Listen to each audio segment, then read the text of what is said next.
modified because last year we had a stampede and a couple people got lost going over the cliffs. There was a small Apache raid that took a few fans, and that's just the price we pay for being on Chiricahua land, right, Moon?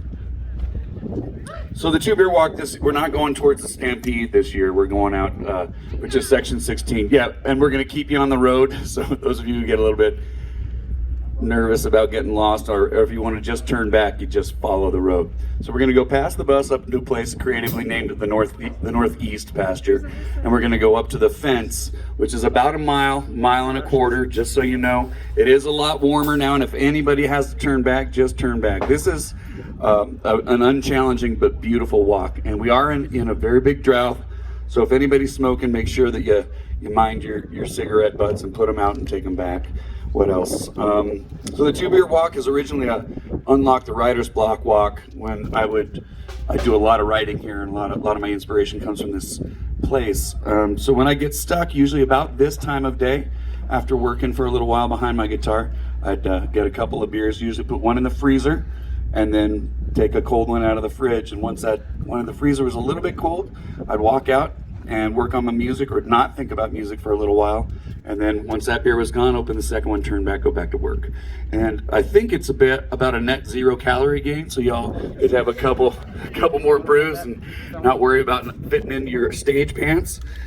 That's about all I know. Last year I tried to give a couple of history pointers about the area, but I couldn't yell loud enough.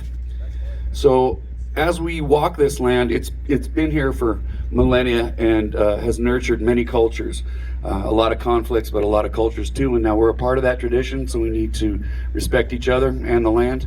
But let me tell you a couple of recent history bites and bits. Wyatt Earp of Tombstone fame shot and killed Curleyville Brocious at the bottom north end of that cone-shaped hill. They call it the Lone Hill, at a place called what's now known as Mezcal Springs. So if you watch the movie Tombstone, which is the most recent iteration of that tale, that's when Kurt Russell walks out and puts a shotgun into what's his name, Powers Booth. Anyway, that happened right there. I don't remember what the date was. And then right over here at the Whetstone Mountains, the Chiricahua Apache lured and assassinated essentially how do I put this? The highest ranking military officer ever killed in an Indian engagement or Native American engagement was killed up here. His name was Cushing. He was a big braggart, and he was going to bring in Cochise. Anyway, the Apaches have spies and ears, and they led him and his contingent out here to a place called Bear Springs at the base of these mountains by burning the land and allowing a warrior woman named Lozen to walk and leave tracks to lead 3 cavalry scouts up to the Whetstone Mountains, wherein at the top of a rise they realized Apaches don't leave tracks, and so it was a trap. They realized it too late. The Apaches, being very cunning and amazing warriors, shot out 2 of the patrol's horses and left one.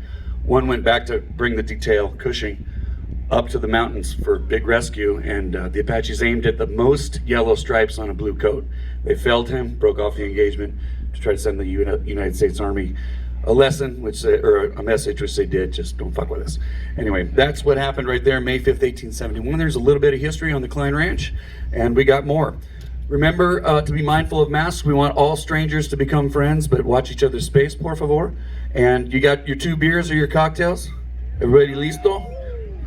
That's a rousing yes. Okay. No guarantees you're making it back alive. Let's do the 2-beer walk together, everybody. Gracias. You can turn back at any time too, just up the road and back.